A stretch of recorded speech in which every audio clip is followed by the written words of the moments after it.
Welcome back to another KC Sports Report stream. And today I'm joined by my friend Nick Whyman. He actually is a beat writer for Overtime Heroics. And at the moment, he's currently on mute. He's trying to finish up some stuff. But once he gets back, I'll ask him some of these questions that I have and some of your questions. But today we have a little bit of on mute. He's trying to finish up some stuff. But once he gets back, I'll ask him some of these questions that I have and some of your questions. Well, that was weird. That was my stream playing back at me. But anyway, the Royals went 2-5 in the last 7 games. Was not good whatsoever. We were able to split with Detroit, and then we got absolutely murdered by the White Sox at home. So that was a little bit frustrating. But besides that, I mean, there's not really much to talk about. I mean, Glenn Sparkman was bad as usual. Chris Bubich made his major league debut. He looked good. Gave up a 3-run home run, but that's to be expected for a young guy. And some of the young pitchers looked good. Tyler Zuber looked good. Barlow, Stallman. I mean, everything is kind of working out for the pitching, but these hitters just can't get it going. I don't know what to say. It's really difficult to watch some of these hitters come up here and just suck. I mean, Nicky Lopez has done nothing. Bubba Starling is terrible. Mondesi's been really disappointing this year. I mean, it's been frustrating to watch. We got 10 people in here. That's pretty good for a Royals stream. Chiefs rule. 10 games into the season, what do you think our playoff chances are, and what do you want to see improve? Chiefs rule, I want to see about everything improve. We have a lot of improvements that we have to make. I would say that the hitting has to start to come around eventually. I mean, it can't be bad through the entire 60 games. The hitting could be better. The defense has been awful. I mean, I think we've given up like 14 errors in the last week. I mean, this is just it's awful. And yeah, playoff chances, they're not great. I would say that you should not bank on us making the playoffs, but I think that we should just focus on winning at least a couple more games. I mean, I actually, once Nick gets back, we'll talk about this, but I'm pretty much counting on baseball not coming back. I've been here. I've been listening to you rant. Yeah. So now that we have Nick, if you haven't already done that, check him out on Overtime Heroics. His Twitter is @Nick Whyman. What do you think about the current state of the team, Nick? The current state of the team, I would from week to week. If this was last Sunday, I would say it's only 3 games in, and we look pretty decent. The pin's looking good, but after what I've seen over the last 72 hours, things have kind of gone downhill in general. It's just not been a good product on the field for the past weekend, I should say. Just that series of the White Sox is just brutal. I think we got outscored 23-9 in the whole series. Yeah. 3-7 start. I mean, they're not. We've never really been off to a hot start as a team in recent memory. So, I didn't really expect us to come out 8-2 out of the gate. This team's the World Series contenders. I didn't expect that. I just wanted to see development, and there's been a little bit of it, but then there's also been the progressions, regressions, and everything. The pitchers have looked good. I mean, the bullpen has been very surprising for me, at least. Starting pitchers, Singers look good. Bubich looks good, but this team is just lacking hitting right now.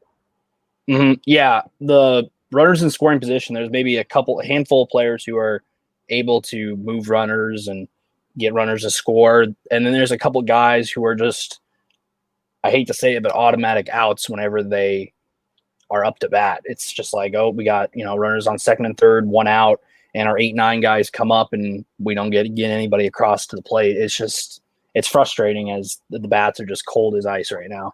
Yeah, and we have no better options, and it's really sad that we have nobody else that could come up and fill the void. But what do you think about the baseball season going forward? I know that we have a kind of a group chat. We talk about this a lot, but you've kind of gotten a little bit of information on the inside. You don't know if it's legit or not, but what do you think the chances are that this season can continue?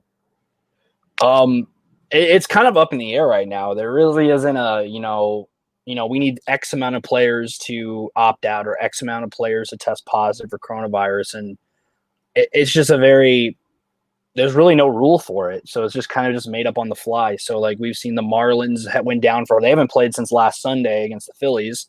They're 2-1 right now. They just missed a whole week of games. And that was devastating for anybody. Imagine if the Royals didn't play for a full week. How does that affect a team as a whole? Like, couldn't have hurt us. I mean, like as a team, I should say. Like, let's say like because they don't specify what players. Let's say like our 4 best players go down. What happens with the team? We're going to have Bobby Witt Jr. batting 4-hole or whatever. It's just a mess. So like for the Marlins, who knows what their team's going to be like on Tuesday. For the Cardinals, that thing is still just developing right now because it seemed like, it's just a staff member and maybe a player. And now it's, maybe most of the team. We don't know yet. There really isn't anything for certain right now. So who knows what their series against Detroit will look like this coming week, even if there is a series, because there's been rumors the league might close its doors, shut down for the 2020 season in the next, 1 to 3 days. So it's kind of up in the air. I mean, the way I compare it is if MLB was like a boxer, they're just taking blow for blow right now. Yeah.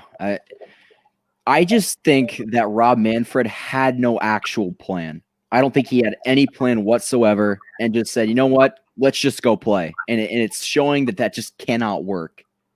Yeah, I would say they kind of just really, I think owners didn't really want to play at all to begin with because we had 2 to 3 months of negotiations. And then we had a stage where, there was like, we're going to play in hub cities starting on May 25th, potentially. That fell through. Like the Arizona plan, that fell through within a week.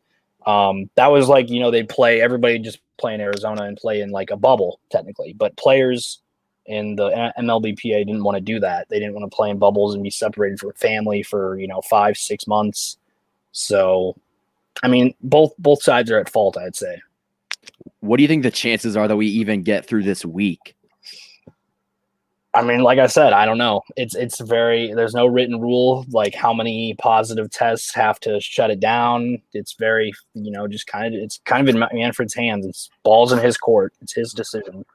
I'm sure the players love that. Yeah. What he's done in the past. It's a mess. I don't know what's going to happen because as we've seen off the Royals, Hunter Dozier hasn't even played a game yet. He's missed, what is it? We played 10 games already. That's 10 out of 60 games he's already missed. So he only has 50 more games to make up. Brad Keller is supposedly coming back later this week. Who knows if he's even going to have the chance to pitch this season? Yeah, it's all kind of up in the air. Well, and I just can't help but think that it's only going to get worse. What happened with the Cardinals? What happened to the Mariners, the Marlins?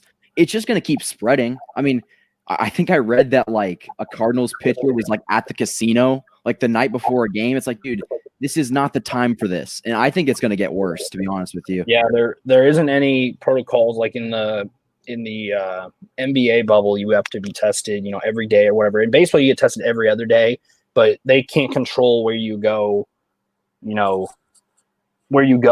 outside of the playing field. Let's say, in a normal season in baseball, guys, let's get a Friday night win. So then they're going to go hang out at like this, this restaurant or something like that. In the bubble, you can't do that because you're obviously stuck in this little environment where you're just at the hotel or you're at the court playing. In a baseball scenario right now, it's just kind of like, you're just going and doing your normal things like it's a normal day in life. However, right now in life, we know it's not normal at all. Yeah, and I was blown away by the fact that they were not told to stay home. I guess the commissioner's like, you know what? Let's just let them use good judgment. Like that was going to work. Like I really don't understand what he was thinking there. Yeah, I think, and those are all rumors right now that the Cardinals went to a casino or the Marlins went to a nightclub after a win on an exhibition game in Atlanta. It's all a rumor right now. We don't know. It's just a weird scenario. Like who knows? Like you don't know who. Let's say you're a first baseman. You don't know who you're coming in contact with whenever somebody gets on base. Where have they been? What they've been doing, etc.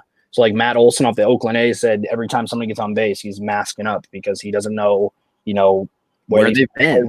And exactly. You don't know. It's an accountability thing, and it's hard to keep, there's a ton of players in Major League Baseball, and Do you think that some of the players have let this pandemic get to their head? Like Mondesi, I've noticed he looks scared. Like, I don't know if that's just me, but what do you think? I think it's just a hard thing to adjust to, because usually the season ends in late September, early October for you.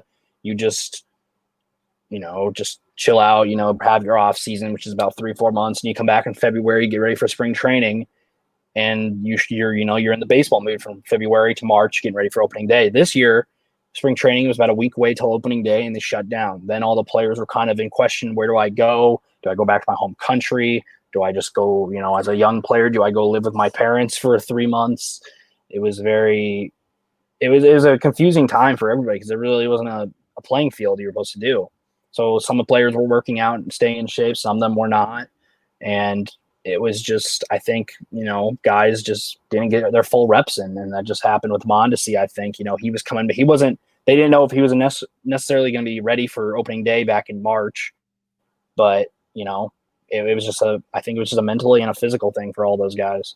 Well, it has to be mental with all the errors. I mean, we've talked about that. What is going on with that? The Royals have a very brand sort of baseball. It's like we get on base, we steal bases, and we play good defense. We have seen. Let's see. So, what should we look forward to from the Royals in the future? I know it hasn't looked good in the past 10 games, but what do you think that we can improve on, and what should we look forward to? To improve on, I would say just playing clean baseball games. There's some, like today's game is a good example. It was just, we were in it, and then some mistakes happened, and that kind of widened the lead for the White Sox. So, like, I would say play clean base. I cannot talk. Play clean baseball. There you go. I got it. It's a tongue twister. I know. And then another thing would just be to just develop the younger players. Like Mondesi's a younger player. He's having a rough start so far. They moved him down the order to take a little pressure off the guy. Another one would be, I would say, is develop our younger pitchers. I think that's kind of the bright spot in the season for, everybody in the organization. Every time Singer pitches, I think the last 2 times, I think everybody's locked in on that game. It's must-watch television. As a fan, you hear about the guy for 1 year in the minor leagues, and I was like, oh man, this guy was really good last year. And then spring training, he was really good. Summer camp, he was really good. And everyone was like, all right, maybe he's going to make the roster. And he didn't make the official opening day roster, but he ended up playing in the first series. But once we heard he's activated and they were going to put him in, we were like, okay, we got to watch this. And it was 5 innings of work. The last 2 outings, it looked really good. The same with Chris Bubich. He came in, he got the loss, but it was only 1 inning that he had a rough outing in. Yeah. And one thing that I like about Matheny is he just kind of throws guys out there, and I think he knows what he's doing. I mean, Ned Yost, we saw it last year. He didn't really know how to handle that bullpen. I think that Matheny's just kind of trying things, seeing if they work. I think he's found that some of these young pitchers are going to be really good, and he's confident in them. And I think that that's really important for the Royals' future, that they have somebody that is willing to take risks, but also knows what he's doing. Yeah, I think he knows like what he's doing with his bullpen, because the bullpen right now has been, I'd say it's a success. Besides out of today's outing, they haven't really been roughed up. But like I'd say throughout, they've kind of had a good measurement of veterans and young arms in the bullpen. So I think they can, minimize that and work around it. Like we've seen Trevor Rosenthal, Kevin McCarthy, Greg Holland all come in big pressure situations. And then Zuber, Stalmont, those guys come in, in clean innings where nobody's on base, and maybe we're up 3-2, maybe we're down 3-2. So I think they have a good sample size of what they need. I think there's only a few players in that bullpen that we just know they can't get the job done. I think that's actually why we're so good in the bullpen, is because we've been pitching them less. But those guys are like Jorge Lopez, Glenn Sparkman. They just can't get it done. That is true. I mean, today Sparkman, came in and it was a rough outing. And as we all saw yesterday, he got 2 quick outs, and then there was a double base hit and runs are on the board. You just have to. It's just baseball. If you can't get the job done, they'll find somebody else to. Yeah. So here's a fan question: how many wins do you think it will take for this season to be successful? how many wins to make it a successful season? I would say my prediction coming the year would have been run 25-30. And that's, 30 may get you close to a playoff spot. Maybe you'll be like the 9 or the 10 spot in the AL, just because the AL I think is a little weaker than the NL. But for sure. I would say, 25-30 would be a good range because, it shows that you were competitive enough to not be eliminated prior to 2-3 weeks before the season ended. Yeah. So I would say, 25-30 because then you're kind of on that brink of, you were very close. See, for me, I think that I'm in that same range. I'd actually be okay with them winning only 15 games as long as we kind of see that improvement. I want to see Singer. I want to see Bubich. Maybe you call up Witt later in the year. I mean, this season to me is basically just a practice season. Just throw stuff at the wall and see if it sticks. So we could see a lot of our prospects come up and set us up for the future. Yeah, it's kind of like an exhibition season. I've heard it as that. Like, it's like, 60 games, is that enough really to, if you just have one hot run, then you're good. Like, let's say the Marlins, let's say they're 2-1. Let's say, they come out hot and they're, 9-1 or 8-2 or something like that. And then they're kind of a team that's going to try to like buy into the playoff hype. If you're a team that starts maybe 2-8 or something like that, you can probably start going, okay, this year might not be ours. Let's it's the sixth of your season that's away. I mean, it's gone. So you might as well just start throwing guys in there who, maybe you can find some diamonds in the rough in there. Yeah. What are your thoughts on Franchy Cordero?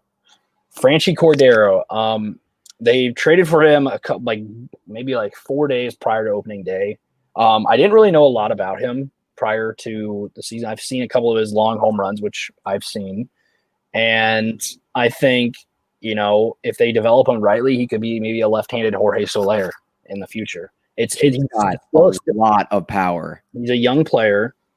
He has not been healthy. We've seen he's had injuries over the last couple of years. And I think it's just, it's a battle between whatever he's doing. Because right now, let's say, he got traded mid-pandemic from San Diego to Kansas City. He's got to adjust to the new town he's living in, the new teammates he has, the new coaching staff. I think there's just a lot of learning process right now for him. And he's still a relatively young kid. I don't know how old he is. I think he's like 22, 23. I think he's 25, or 25. Oh. I mean, a couple of years, give him a couple of years. But yeah. It's manageable. I mean, in the past, we've traded for guys that are already 25 and have kind of hit their ceiling. But I think the trade was good. I mean, Tim Hill, I think we won the trade because we got Ronald Bolanos, and we got Franchy Cordero. And I think that for Tim Hill is a win. Yeah, Tim Hill, I think since they do the 3-batter minimum now, usually Tim Hill would come in and face, lefty hitters usually, and they take him out after 1 or 2 batters. So I think, with the trade, I think, we have more of a leverage on him because Ronald Bolanos is only 23. He's the same age as Brady Singer. He just got optioned to the satellite camp in the T-Bones ballpark after, he struggled early. He hasn't really had much success so far in the majors, but, he's still relatively young. Same with Cordero. So I think they got more upside to the trade. I mean, I love Bolanos. I think he's going to be a big part of our future. And what do you think about him? I've seen his minor league stats. They're actually really good, but he also plays in the Pacific Coast League in the minors, which is usually a hitter's minor league conference or division. So I think, if you just develop him right, he could be a good starter or he could be a solid relief pitcher. Okay. So next question is, do you see Patrick Mahomes making a tangible impact on the outcome of the future Royals seasons? As a tangible impact, I would say maybe. I mean, it's not like you're going to go, oh, Patrick Mahomes is the owner there, I'm going to go play for them. I mean, maybe. I mean, the ownership he might have is maybe like a Kevin Durant type with the Philadelphia Union soccer team, like less than 1%. We say that you own a part of it, basically. Yeah, it'd be like, let's say, Kevin Durant owns a part of the Philadelphia Union. LeBron owns a part of one of the European soccer teams, but it may be like, 1 or 2%. So I don't know. Maybe, I don't know. If he wants to fork in some of his big contract money, then maybe. What do you think is a bright spot in the lineup? We've seen a lot of good hitters. I mean, good hitter is a stretch, but we've seen a lot of production from like 3 people and not really from the lower half of the order and towards the end. So who do you think was a bright spot or a good pickup for the lineup? So if I had to highlight the best hitters on the team right now, it'd be Salvador Perez. He's looked good in his comeback season so far. Whit Merrifield's still doing his thing. Really can't really complain about what he's doing so far. And Michael Franco, I think, was a good offseason addition, putting him at third base now. Just I think we didn't really see much of him in Cleveland. I think he was just jitters. And now in Detroit, he had 2 home runs and had like 7 RBIs. So I would say those 3 are kind of the big 3 that's helping the lineup right now. Like Soler, obviously, was a good hitter last year, but he struggled this season so far. What do you think? Oh, do you have any more? Go ahead. What do you think is a player that could get dealt at the deadline? Oh, this is I answered this question yesterday, actually, the same question. I have 3 guys who could be dealt. I have 2 that possibly could be, and there's 1 that I have that I believe will be. So the 2 that I think could be are Whit Merrifield, because I've heard the discussion for 2.5 years now, I think, with Whit Merrifield getting traded, just because I feel like a lot of teams like what they see in him. He can play many positions. He can hit, all that good stuff. Another guy is Danny Duffy. That's also been talked about for about a year, maybe 2 now. Just because he's on, he's one of the older pitchers, and they kind of want to move on with their starters and get the younger guys in there. And the one that I definitely could be seeing trading is Ian Kennedy. Ian Kennedy is on the last year of his contract. It's one of the bigger contracts on the roster, and the Royals probably want to get something out of him. And the reason I see this is because I expected him to be the closer this year, which he's kind of been, kind of not been.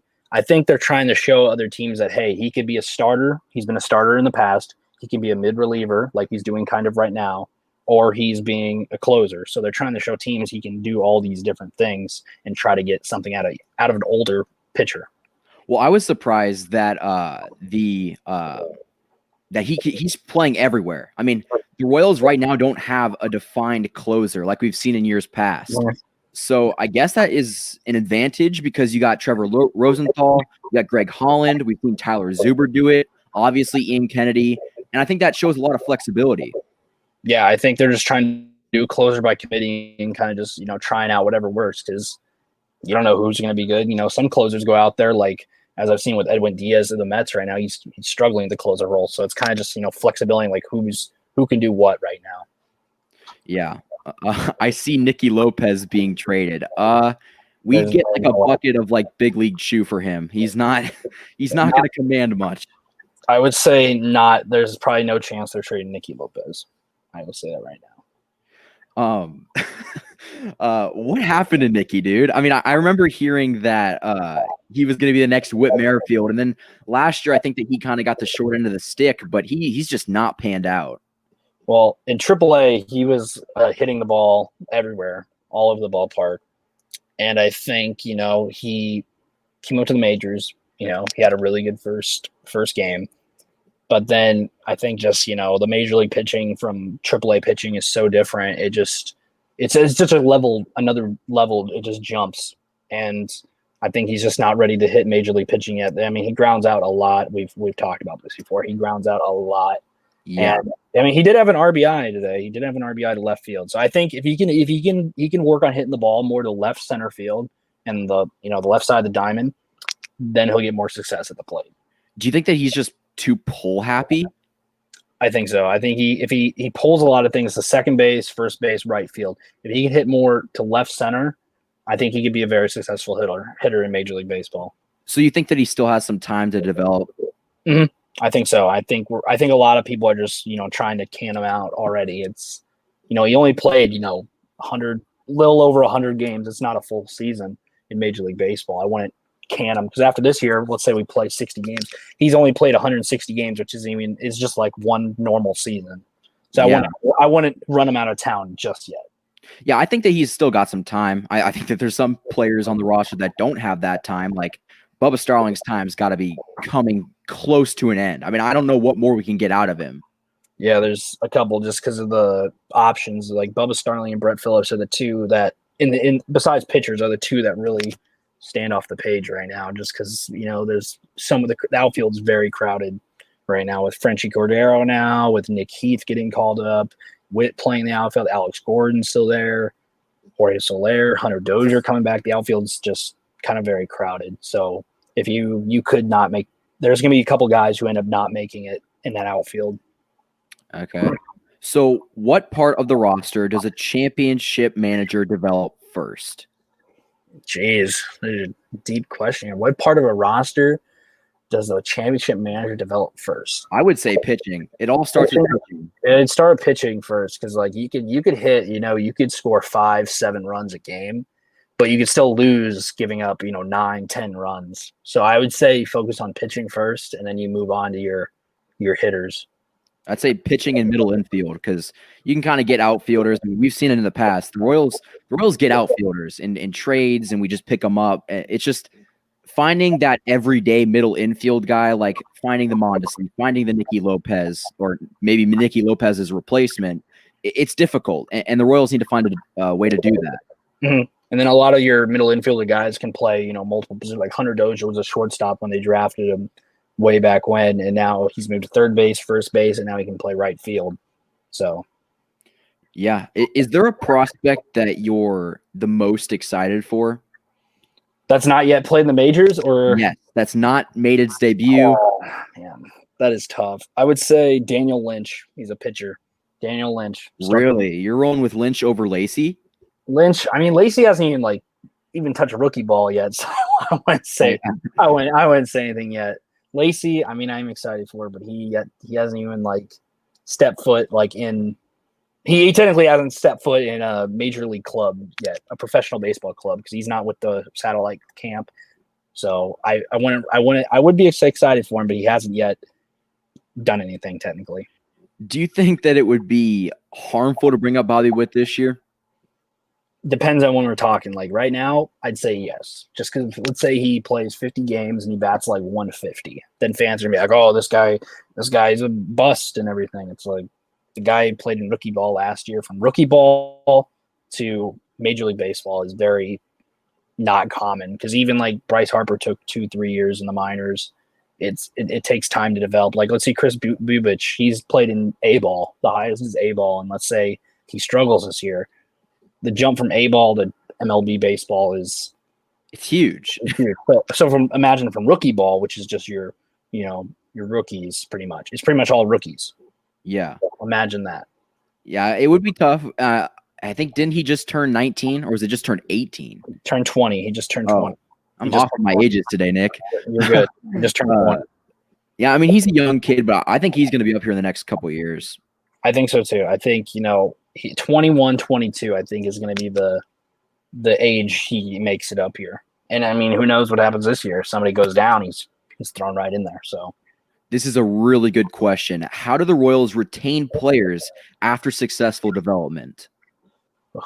This is a good question. To retain players, money wise, are we talking? Or are we talking just I would assume money, but I feel like you have to establish a culture of winning, because if you can throw money at people, but if you're not winning, they don't want to stay.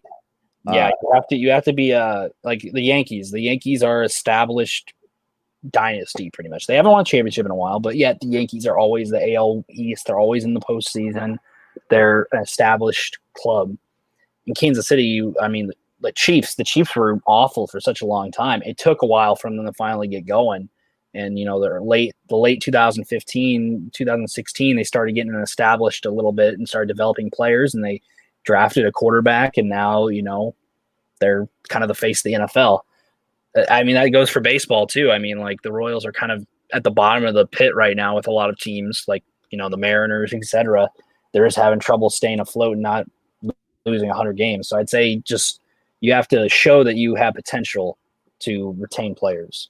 So something that I've noticed is I think the Royals kind of need that one big batter in the lineup, maybe through the draft. I mean, I know we're going to have to spend money eventually, but I'm kind of looking back in Royals history when we drafted Mike Moustakas and Eric Hosmer. I feel like we need another big bat to go alongside Witt. Do you think that should be filled through the draft or through free agency? It could be either. I mean, draft. If at the draft, you're going to have to wait maybe till 2024, 2025 to start contending, to develop them. if he's a superstar player or whatever. If we do have like right now, like I'm trying to think like who's a free agent next year. I don't know. They could attract. Tell you. Yeah, I haven't looked that far ahead, but they could attract some free agents, maybe potentially. Then maybe you could do it that way. I mean, either way works. It just depends how you want to do it. Do you think that Sherman's going to spend money? I guess that's a question that you really can't answer, but do you think there's any chance that we can kind of get out of this pit that this franchise is in? I mean, right now I'd say no to this. If you're expecting the Royals to open the books this winter, I would say no, just because of all the, the COVID-19 is kind of no ticket revenue, nothing like that, no concessions. It's not like you're going to have a lot of money on the table. Like free agency is going to be thrown off this year anyways, because of, you're not playing enough games. Arbitration is going to be thrown off this year. It's all going to be kind of a mess this year. The opt-out, I completely forgot about that. Yeah, players opting out. Like Arinze Okoye opted out this year, so that's going to be a little weird too. So it's going to be, I don't know. It's kind of a mess. I would say maybe down 2023, 2024, maybe. But I want to put a lottery ticket on it. So now here's the question that we've talked about before. But what do you think is the right time to start expecting a competitive Royals team? The right time, I would say 2023 would be the year they are hovering around 500. And then 2024, 2025 would be the years you can see a competitive baseball club who could potentially win the AL Central. Really? You think that it'll be that soon? Because, I mean, it is technically 4 or 5 years away, but when you're as bad as we are and you're losing 100+ games every year, it really depends on if the pitching prospects can pan out like they are. Like I say, let's say 4 of the 5 big pitching prospects pan out. You have your starting pitching is just stacked for that time. It's filthy. Would it be it'd be Kolar, Singer, Lynch, Bubich, and Lacey? Oh my gosh. Maybe one of them's in the bullpen, so maybe you have 4 of the 5, and etc. And then your bullpen could be like Zuber, Tilo. It could be full. Austin Cox is another guy. The pitching is like everything that's talked about. Jonathan Boland's another one. I can just name all these. No-hitter last year, didn't he? Yes, he did. In July, he did in Wilmington. So there's a lot of pitching prospects that are out there. I mean, you're bound to hit on some of them. Exactly. If you can't really have enough of them, because like let's say, and you could move them too. Like a lot of starting pitchers who get drafted end up becoming closing pitchers. Some closing pitchers sometimes move to starting pitchers. I mean, you can change positions. Yeah, Wade Davis is a prime example of that. I remember seeing him start a game at Kauffman Stadium, Tampa Bay bullpen, and I think he's one of the most dominant relievers we've ever seen. I mean, he was just that good in that like 2-3 year era. Yeah, it was like he came in the game, it was like, oh, game's over, pretty much. He couldn't do anything. I remember, I think it was Game 6 of the ALCS in 2015. He came in, like walked a batter, gave up a hit. It was like 1st and 3rd with nobody out. He struck out a batter or struck out 2 batters actually, and got who was it to ground out. But he's just incredible. Yeah, I mean that era was like, I think that's what they're trying to model the team right now after, is they're trying to, try to become the 2014, 2015 teams is what they're trying to move this team into being. Do you think that Dayton Moore has a lot longer in Kansas City? I mean, I know this is kind of his project and his baby, but if he doesn't start to see some success relatively soon, do you think that Sherman says, hey, we got to go with someone else? I would say he's probably got a longer leash than most people think. So this is the guy who built the team for kind of like that late 2000s, where the team was, losing 110 games. And then when the 2010s came around, they started being more competitive and then won a World Series. So I think they're going to keep him around. I think Sherman isn't going to just come in after 2-3 years and go, oh, yeah, you're fired. I don't think he's going to be that guy. Well, especially because Dayton Moore is one of those guys that it's just like, yeah, you really don't want to see him go, because he practically won that 15 championship ring for us. I mean, the trades he pulled off to help that team, Ben Zobrist was a big one mid-season. So those trades, kind of jolted the team to another level.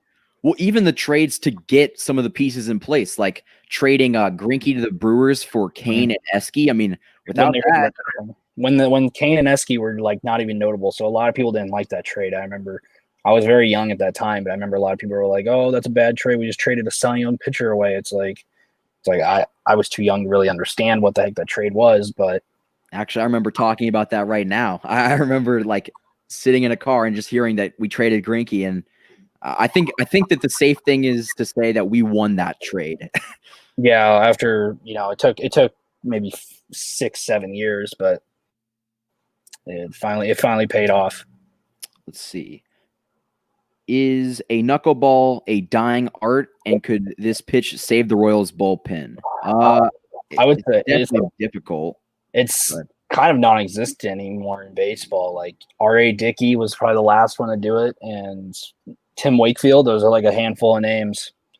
I mean, R.A. Dickey is the only guy that I knew. I mean, I remember him being. Tim Wakefield played for the Red Sox for a while, and he was like one of the ones that kind of did it for a long time. Those are about the two.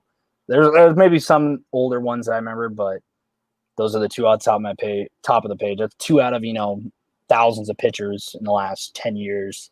So I would say no. Are there any prospects? I know this is really early, and we don't really know. Oh, we're probably not even going to get college baseball. But are there any prospects that jump off the pages to you and say, "Hey, we should draft this guy with a top 5 pick"? I haven't really gone too deep into looking at prospects, but I know Vanderbilt has a couple of guys like Kumar Rocker. He's one of the pitchers. I remember seeing him a couple times in the College World Series. He's one of them, but as you said, you want a bat, you don't want another pitcher, but who knows? You kind of just have to take the best available. But I haven't really dived too much into my drafting. I usually maybe do it maybe a month and before, so who knows? I mean, that's really the only time you can do it because you don't know if these players are going to decline. I mean, go in, yeah, etc. Do you think that the Royals are in a good spot in the rebuild, or are we just kind of starting to repeat the same process as we've done the past 2 years? I would say they are getting. I think they're getting better. You don't really see it right now. I can't really say it that it was great. I can't really. I'd lie to you if I'd say today's game was great. I'd lie to you if I said that. But I would say I think they're improving. We've seen it over the last 10 games. I say 7 of the 10 games have been pretty competitive. This last Sunday in Cleveland was like a blowout, and the last 2 games weren't good against the White Sox. But I'd say in majority, most of the games have been competitive baseball games. It's just been like because we can't hit with people on base sometimes. Maybe a pitcher gives up too many runs. Maybe the errors, like you said, 14 errors in 10 games. That's going to hurt you in some way. Win baseball games like that. If you commit 3 errors a game, you're not going to win many games. Yeah, it's just that. That is so different from what we've ever seen from this Royals team. That I don't think that we've ever led the league in errors. Before I came on, I was looking at 14 errors in 10 games sounds like a lot of errors. And I was looking it up. And last year's team, they didn't commit their 14th error until the end of July. Oh my gosh. It was like 40, 50 games into the season. And I'm sure we weren't leading the league in errors. I'm positive. Yeah, exactly. It feels like just a lot of mistakes early. I think that also pays off to guys they were not, fully back into it. They only had like 2 weeks to get ready for the season. So that's why I kind of think the bats are kind of cold and some of the, the mental errors. Well, I've seen that around the league. I mean, earlier, like in the first 5 games, a lot of low scoring games. Yeah, I saw that, and I was like, I don't think that's just the Royals. I think everybody's kind of still. Maybe some of them are out of shape, to be honest with you. I mean, a lot of things were closed down. So, like, where are these players supposed to go? Let's say, a lot of players go to work out. You can't just go to the facility. The facility's closed. Yeah. You have to reinvent something at home. Like I've seen a couple, like Joe Kelly, hot name right now, dropping here. He over the offseason he was throwing pitches and he broke a window. So yeah, off his changeup. And we flashed 3 days ago what happened in a game. So, what's your opinion on that? No, this isn't Royals, but I don't get all this Astros hate. Like at some point, I'm just like, dude, just move on. Like I get why you'd be mad, but I think what should have happened in reality, I think Walker Buehler should hit the first batter and just move on. That's what I think. Send the message. Say, you know what? Not right what you did. They did obviously have an advantage to cheating scandal. It obviously was proven. You can't really deny that. But I think just if every team's going to hit one batter on every game, it's like they're gonna win more games if you're giving them base runners. Yeah, they're still a good team. I mean, the Dodgers, I knew something was going to happen between the Dodgers and Astros in some way. Because in a normal season, that would have been a full-fledged brawl, probably. Oh, it would have been ugly. I mean, it was bound to happen, and I think it kind of went over. I think Dusty Baker was a good hire on their part. I think he's one of the more calm and collected managers, so I think he could keep the Astros out of doing some funny business anymore too. Yes. Ooh, here's a good question.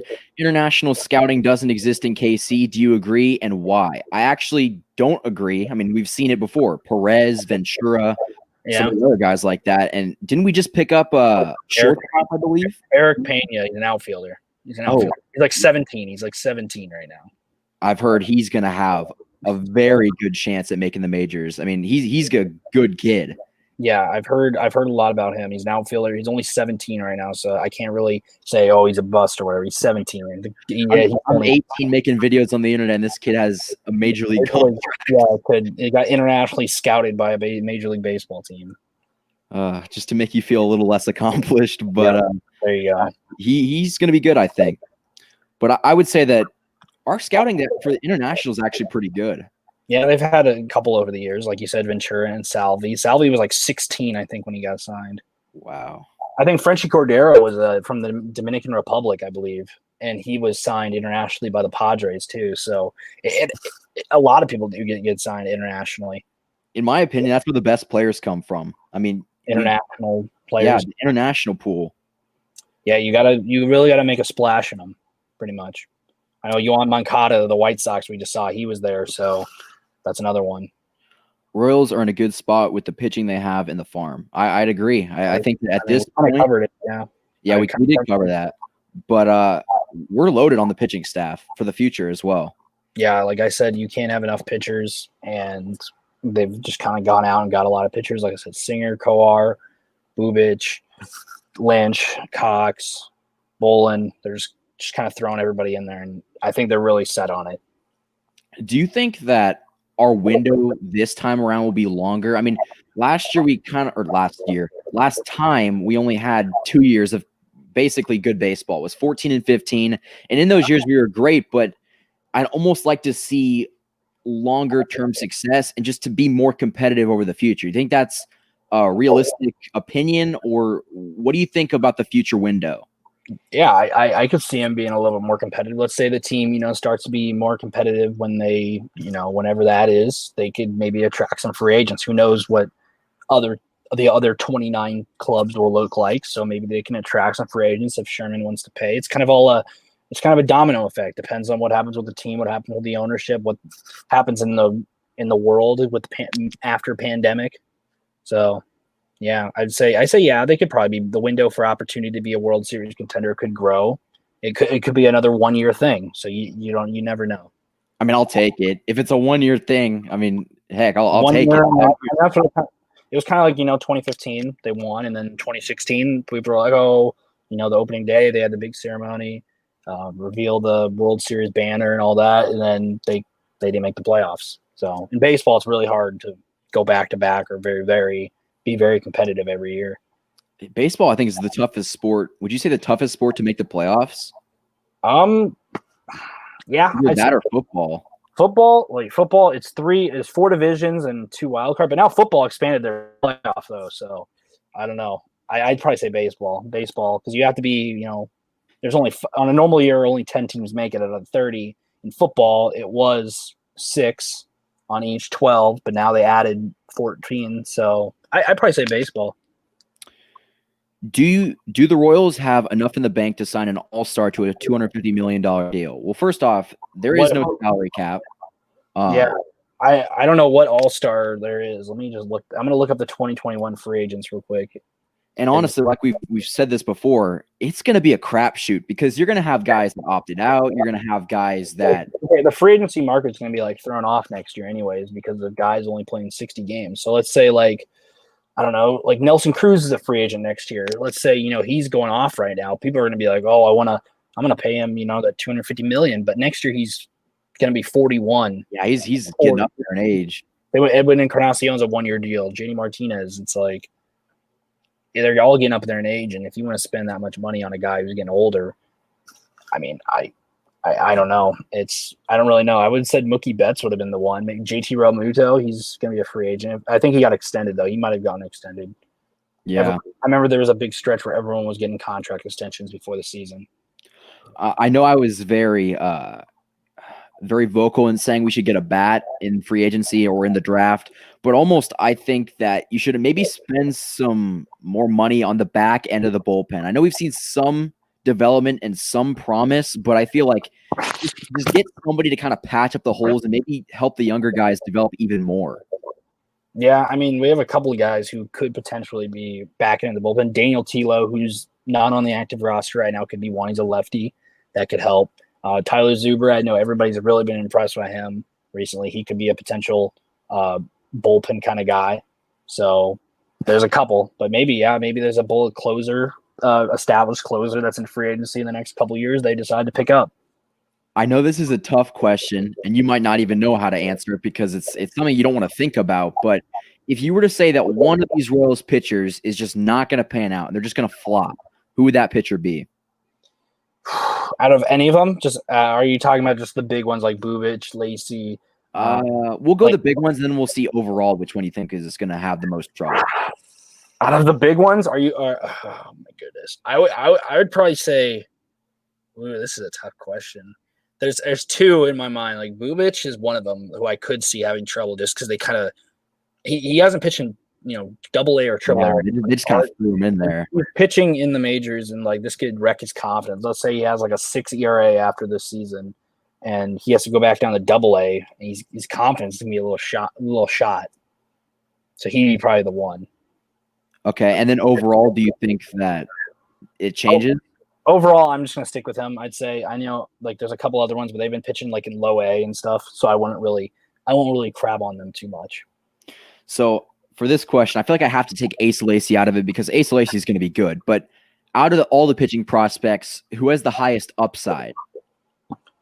Out of highest upside, I would say again, like I'd say Chris Bubic. I think he's going to be really. I think he's a lefty, so I think they need more lefty pitchers because Danny Duffy's getting up there in age. Mike Montgomery, he's probably not part of the future plans, so I'd probably say him just because we need lefty pitchers, and he's going to be. He could, if he has some success this year, it could help him. Then he goes back down to the minors maybe a little bit next year. Then maybe on the opening day roster next year. Who knows? I completely forgot we had Mike Montgomery. I guess I just forgot. He went out in Detroit. He went on the IL. So, yeah. Oh, what do you think about Foster Griffin? I really like what I saw from him. He was good, but the injury, like we'll have to see if he can come back from injury. I don't know. 45-day IL for him. So. We'll see. Really? Yeah. Yeah, that's tough. I think that he got put on the 45-day IL, so he probably won't be seeing him this year. Pretty much is what it's kind of saying. One heck, maybe this season won't even get through the next week. I mean, we're really playing this. I mean, it could be done tomorrow morning. I remember Keith Olbermann of ESPN said it could end as early as Monday. So it could be. I could wake up tomorrow morning and get a notification. They could say, "Oh, the season's done." You don't know. Is there any way to make a baseball bubble?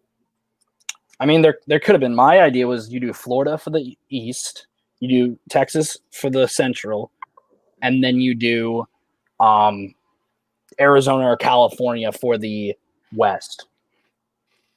Okay. But I don't know. But right now it's like, I don't know. It's kind of too late to like. I don't think you could do anything because they'd have to get the stadiums, the hotels, food, workers. I mean, there's so much that they'd have to do. And at this point, I think that Manfred would not want to spend that kind of money. I also think that logistics, it wouldn't be enough to find enough ballparks. They'd have to be like high school / spring training ballparks. You'd have to find places for these players to stay. You'd have to, test from these areas. You'd have to. What else would you have to do? It wouldn't look like a major league product. Is another thing I think MLB didn't want. They wanted to play in home ballparks because they didn't want to they didn't want to like the NBA. I think MLB didn't want to be like the NBA and make it look like, oh, this looks like a summer league or whatever. But in general, I think the NBA thing looks great. I think MLB just didn't know what it was going to look like. MLB did, or not MLB, NBA did fantastic. They know what to do. Yeah, I think they, the players. I've seen a lot of their vlogs. I've been watching on JaVale McGee just they look good. Like I think it looks really good for what it is. I mean, they did the best. The players are following rules for the most part, I should say, outside of a few who have been having to leave for some reason. But other than that, they've been following the rules and they have like watches that like track like your like symptoms, which is like pretty crazy. So they need to get that to like the American public. I mean, I think they cost a lot, so who knows? Yeah. I think that the bubble's the only way this MLB season finishes. I really can't see it unless they can show some discipline because as we've seen before, I think somebody said it, there's like most of the teams are following the protocols or doing it above and beyond, but it's the teams that aren't that's going to ruin it for the entire league. Yeah, it also could be like a breakup of teams. They'll say some like half the team's doing this and half the team's doing something else. It could. It really don't know. And then another way to do the bubble, I saw a comment here by somebody. They said the playing fields would get shot basically if like they do a bubble because they'd have to have a grounds crew working like 24/7 pretty much. Oh yeah, and how would you even fit that many games in? Well, I guess in Texas they have a few stadiums, but Texas, you can use spring training ballparks in Arizona and Florida, but then in Texas you have to use like high school ballparks or something like that. It's the logistics are just too much, and you can't just like, oh, we're gonna shut down for 2 weeks and then we're gonna do this. You can't. Well, it's like that for the NFL too. It's like the logistics of this does not make sense for the ones that are not using the bubble. I don't get it. Well, the NFL, I think they just they haven't really said anything. I think I know the Giants and the Jets have said, oh, no fans at all. It's the New York governor said no, we're not doing it. You guys can play, but no fans. But then I know like the Ravens and the Packers or the Chiefs, I think are saying like 10K to 15K. That's not happening. That would destroy it. I mean, it really depends. I really don't know what's going to happen. It's kind of, I think the NFL is just kind of putting it in the team's control, so they don't make a decision. They've kind of just been sitting back and watching it because I think the NFL kind of thought, oh, July, August, everything should be back to normal by then. But as we're here early on, I wish. From your film study, what makes a pitcher effective? I would say that good movement on pitches, location's important. Not as much velocity, it's just location and if you're able to get swings and misses. Yeah, I would say, I would totally agree. Like velocity, I wouldn't say is completely in it. It's good to have velocity, but like let's say Jake Junis is one guy. Like today, I didn't say Jake Junis is Cy Young Award winning pitcher, but today, he doesn't throw very hard, maybe 90, 92, and he locates his pitches. He has a good slider, so keeps it down. That's all you really need. That's pretty much, you don't have to strike out every batter to be a effective pitcher, pretty much. Speaking of striking out every batter, what about Shane Bieber? Oh my gosh. Yeah, he's dominating. Just I remember opening day, everyone was freaking out like, man, we can't hit the ball. It's like, well, we're facing maybe the Cy Young Award winner this year. He's definitely the front runner right now, at least. Yeah, I mean, he had 20, I think it's 26, 27 strikeouts so far. So, yeah. I mean, he's untouchable right now. And he's faced us, and I think he faced the Indians, who, were a pretty good hitting team. Is that the product of cold bats or just Shane Bieber being unreal? I think opening day is what kind of factored into. Like, we didn't really know what we're going to get out of the team. I think they haven't really faced any pitcher besides the exhibition game / summer camp in the 2 weeks.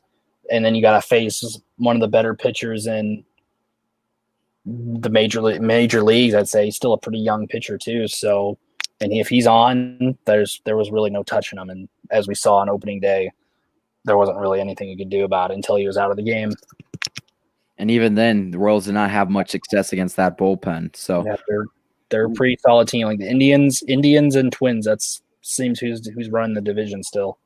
Oh, the White Sox look really good on paper. Haven't really done a lot yet. The Twins look really good. Yeah, the Twins like pitching looks really good this year. I think they're 6-2. I don't know how they did today. I didn't check, but they were 6-2, and they looked really good. I think they won today too. I mean, Yeah, they're playing really well. They hit the ball out of the ballpark. They pitch well. They play good defense. They're a good put together team. Yeah, it's something the Royals are going to have to try to do. I don't know. Don't the Royals like lead the league in home runs or something like that? Or they did it one time. When was that? I read that they were, I think it was a couple days ago, they were like leading the league in home runs. This year or last? Yeah, year? this year. They could have. I mean, I think not that it means much, but I think Witt has like 3. I think Witt has like 3 home runs and 9 RBIs, and that he leads the team in both, I believe. Yeah, I'm not 100% sure on that. Yeah, I think that I'd like to see Witt stay, but at the same time, I think it's probably not meant to be. We need to get some prospects in return for him. I mean, yeah, there's been rumors. I remember the Padres were interested. The Cubs have always been the team that's I've seen like connected to Whit Merrifield, just because like the Cubs can play, he can play anywhere. I just wrote something out before he came on. It just got posted about how Whit Merrifield is the most underrated player in baseball. Pretty much is what he is. That article is on Overtime Heroics if you haven't already checked it out. But yeah, I think that Witt is a guy that I like to have in Kansas City, but I've met him in person. He doesn't look happy. I mean, I wouldn't be happy. I think it might be it could be just not happy, or it could just be he's just not very a social guy. He doesn't really. I don't really see him get too happy and too upset at times. I think he's just kind of a mellow guy who doesn't really, you know what I mean. I feel like he just doesn't have many like moods. You know what I mean? Yeah, the losing definitely can't help, though. I mean, he's a competitor. He wants to win. Yeah, I mean, a lot of guys do it for the money. A lot of guys do it just to compete, and you know, I think they're ready to compete. And I think he's one of the guys who just wants to win. And he's been there since 2016, and they haven't done anything. They've lost 100 games almost every year. Oh man, yeah, that's tough. So get your questions. Oh, here's one more question. What are your thoughts on the Indians' potential name change? Have they confirmed that? I mean, it seems they're searching for the Indians' name changed. I think it might be an off-season thing they look at, kind of like what the Redskins or the Washington football team are doing. You're good.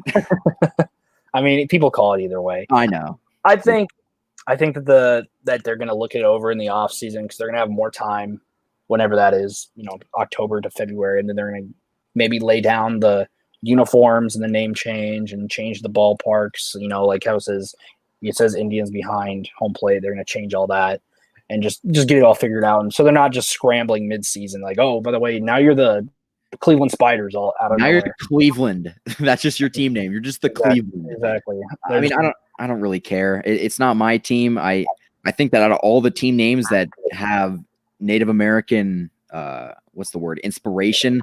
That's probably the least offensive. But if they want to do that and they feel comfortable with that, go right ahead. It's not my. I think it just might be just they don't want to have an Indian influence on their team name and just be like, just like an eagle or whatever. It's not really a big deal to me. They're still going to be in Cleveland, so yeah, still going to be in the division. Exactly. It's the same team. They'll have the same players, just a different nickname, pretty much. So the final question that I have for you is, what should we be looking for in this abbreviated season? What should be something that we should look out for and stay tuned for? I would just look for development of the younger players, pretty much. I'd say just look forward to seeing Singer every time he's outing, because he probably only see maybe 10, 11. I'm trying to think. Yeah, 10 or 11 starts maybe potentially. Not gonna be a lot. It's gonna be a handful of outings, depending on what goes on. So I'd say that seeing Mondesi, if he can get out of the first 10 game struggle, what the outfield looks like down the season. Because Frenchie Cordero's been in there, Bubba Starling's been in there, Phillips has been in there, Nick Heath. I'm waiting to see Nick Heath get his first career start because he's had one plate appearance on a pinch hit the other night, but that's it. Yeah. We haven't even seen him steal a base yet. Yeah, he had one pinch run. He's only been in the field twice. I'm waiting to see him finally get a start, which I mean, like I said, the outfield's crowded. It's kind of like, every day it's kind of like, oh, maybe Witt's in right field. Now Witt's in center field. Now Witt's in center. And then we have Bubba in right field. It's just kind of like a different lineup. I think we've had almost a different lineup every day, it feels like. Yeah. Okay, so the real last question. Thanks so much for, I don't want to butcher your name. Is it Arinze Okoye? I think you might have come over from Nick's Twitter. Thank you for that. Is baseball a growing sport or in decline?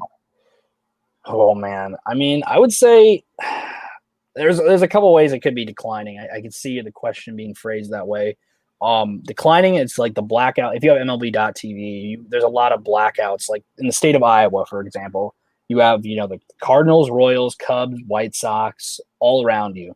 However, it's blacked out in Iowa, so Iowa doesn't get any of those teams ever on MLB.TV if you live in Iowa. So that's kind of it's a dumb thing, I think. Another way it could be declining is just in the past 3 months, all the negotiations kind of made people go, oh my gosh, this is too much. I can't take this. Or they just have a hatred for the players. It was both sides. There was the people framing the players, there were people framing the owners and the commissioner. It was just a decline for people. And like I just saw a comment here, it says slow and boring is how to describe the game. And that they've tried to speed up the games, but that doesn't. It's hard. I don't think that pace of play is not the problem. It's just the marketability of the players, in my opinion. I think that they're juicing these balls. I mean, there's no way that they're not. And I think that's a way they're trying to get people to be invested in the sport. And yeah, you're right. Like marketing players, like I said, like Mike Trout is the best player we've seen in the past like 50 years. And he's got how many followers on Instagram? Not as many as he should. I mean, yeah, like compared to like let's say Whit Merrifield's a guy, a casual baseball fan be like, who are you talking about? Who's that? Who's this Merrifield guy? Like nobody know who he is. Even like a guy like, I don't know, like Ronald Acuna Jr. Like you can say that name to a casual baseball fan. They might, depending on where they live. Let's say they live in California. They don't watch the Braves a lot. They'll be like, who you talking about? Like if you're a casual defensive line, it's like exactly. There's just a casual baseball fans. It's just it's hard to market players. Like if you've seen like I said, like I don't know, in commercials, let's say State Farm commercials, you see Chris Paul or whatever, you see Pat Mahomes, Aaron Rodgers.